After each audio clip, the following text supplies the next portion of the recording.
bonjour. Bonjour Winner ABC, chers téléspectateurs, bonjour. Hier, les Guinéens y pensaient comme d'un rêve. Aujourd'hui, ce mardi, ils vont le vivre dans la réalité. L'investiture du premier président démocratiquement élu de l'histoire de leur pays.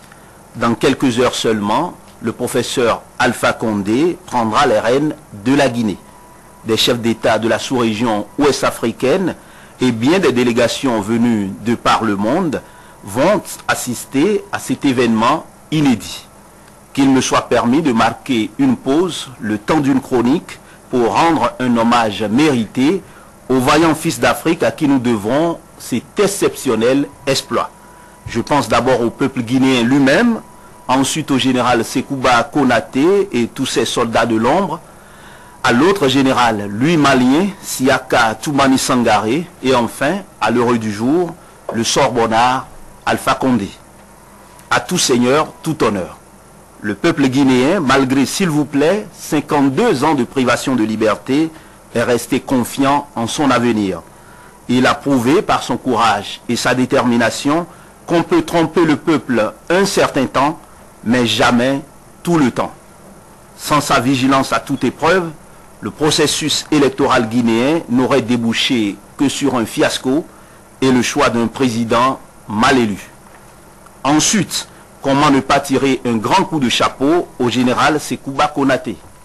Beaucoup redoutaient un revirement spectaculaire de sa part dans le but de s'éterniser au pouvoir. Il ne l'a pas fait et jusqu'au bout a honoré sa parole d'officier. Il peut être fier d'intégrer le cercle fermé de ces généraux qui ont fait preuve d'un patriotisme décidé au moment où il fallait que leur pays fasse le pas décisif vers la démocratie. Il rejoint entre autres Mathieu Kérékou du Bénin, Abdoul Salami Aboubakar du Nigeria, Amadou Toumani Touré du Mali et Daouda Malamouanké du Niger. Des généraux peuvent en cacher un autre. C'est aussi l'occasion de souligner le travail difficile de patriotes africains abattu par le général malien Siaka Toumani Sangaré, spécialiste des questions électorales dans l'espace francophone. Il a montré qu'il fait partie de ceux qui en ont vu bien d'autres, en réussissant à faire travailler ensemble les membres d'une commission électorale nationale indépendante, jusque-là divisée par des querelles de chapelle. Quant au professeur Alpha Condé, président du Rassemblement du peuple de Guinée, sa brillante élection est la preuve qu'on récolte tôt ou tard ce que l'on a semé. Tout le monde sait qu'il est l'artisan principal de l'ouverture démocratique en Guinée au début des années 90. Avant cela, précisément en 1970, le régime du président Sékou Touré l'a condamné à mort par contumace. Contraint à l'exil forcé, il ne reviendra dans son pays qu'à la faveur du vent démocratique du début des années 90 qui a aussi soufflé sur la Guinée. En 1993, il a participé à la première présidentielle a priori pluraliste, mais qui, a posteriori, s'est révélé comme un véritable hold-up électoral au profit du général-président Lansana Conté. Rebelote en 1998, et cette fois-ci avec un détail croustillant. Avant même que le scrutin n'ait pris fin, le professeur Alpha Condé a été purement et simplement enlevé et emprisonné sans procès et ne sera libéré qu'en 2001. Après 40 ans d'engagement sans faille au service de la liberté et la démocratie en Guinée, le peuple lui renvoie l'ascenseur.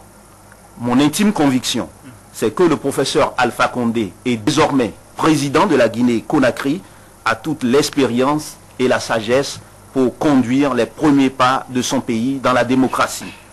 Il a promis former un gouvernement d'union nationale, d'initier une conférence vérité-réconciliation pour panser les plaies des longues années de dictature, d'améliorer la situation des hommes en uniforme et d'instaurer la bonne gouvernance. Nul doute qu'il s'agit là de leviers importants pour la réussite de son quinquennat. Autant dire que c'est maintenant que le plus dur commence. Alpha Condé a l'occasion de prouver qu'il n'est pas que l'opposant historique, qu'il veut travailler à devenir l'historique président de la Guinée. Oui, Heribert Label Adjovi, merci. Vous parlez de printemps démocratique en Guinée-Conakry. Vous avez cité 3 personnes, 3 acteurs majeurs, mais moi, volontiers, j'ajouterais le perdant du second tour, c'est Lô Dalan Diallo, qui a eu l'élégance, la grandeur d'esprit de reconnaître sa victoire. Gbagbo devrait s'en inspirer. Ça, c'est pour la petite histoire, c'est avec vous, Sulpice Oscar Baguidi. Le sacre pour Alpha Condé, il était condamné à mort. Il a été jeté en prison par le général Condé. Il a attendu longtemps. Et pour parler comme les autres, ça y est, c'est son tour. Oui, c'est son tour. Je pense que là, c'est un héros. Hein. C'est un héros. Il a été vraiment endurant. Il y a 30 ans. Il a exactement 30 ans, en 70. Hein. Ça fait 40 ans. Il a exactement ça ne nous rajeunit pas. Hein. Pas du tout, 40 ans. Tout le monde n'était pas dépassé. Il a été déjà condamné à mort. Ouais. Pas Sékou Touré. Mais il a résisté, il a résisté. Et en 93, il aurait dû être déjà élu président de la République. Parce qu'on a annulé de manière massive les voix dans les préfectures de Kankan et de Sigiri. C'est ça qui a fait que finalement, c'est fief naturel que Conté a gagné avec 51% des voix. Oui, c'est très important. Et Sigiri sont en haute Guinée. Franchement, c'est très important pour cet homme d'extraction malinqué. Et puis finalement, son tour est arrivé. Et puis au passage, on ne va pas oublier, Heribert est revenu là-dessus, c'est heureux déjà. En 93, ce qui s'est passé, très insolite. Avant même la fin du scrutin, enlevé, emprisonné, sans procès. Oui, en 98. En 98. Oui. Et finalement, l'homme, il est là. Ça, c'est la scienture du général Condé. L'homme est diabétique, mais ça n'empêchait pas de emprisonner. Ce genre d'action assez spectaculaire, triste aussi. Je pense que c'est son tour, il mérite. Hein. Il mérite d'être là aujourd'hui, très endurant. Et je pense que... Oui, mais on n'oubliera pas qu'il a pu renverser en sa faveur les résultats du premier tour. Il n'avait que 18% officiellement au premier tour. Et quand on a organisé les choses de façon plus correcte, ça y est, il a emporté. Il a largement emporté. Oui, mais vous savez, la transparence a sa vérité, que forcément l'opacité n'a pas. C'est la principale leçon à tirer. Quand les choses s'organisent bien, on peut espérer que certains puissent passer. Oui, et il a surtout emporté contre les adeptes du statu quo, ceux qui ont toujours pillé la Guinée. Espérons que ce soit une autre nouvelle qui se lève sur la Guinée. Est-ce que nous allons essayer d'être un peu prophètes? Alpha Condé, serait-ce Gbagbo, serait-ce Wade ou serait-ce Mandela?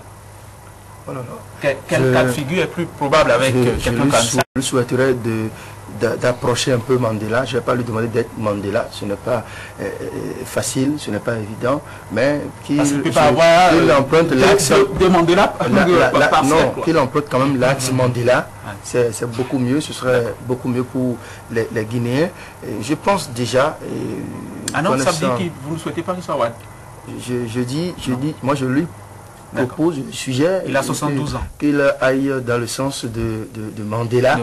C'est à mon avis, vous savez, ces opposants qui souffrent, on leur fait subir beaucoup de misère et après quand ils parviennent au pouvoir, ils déçoivent.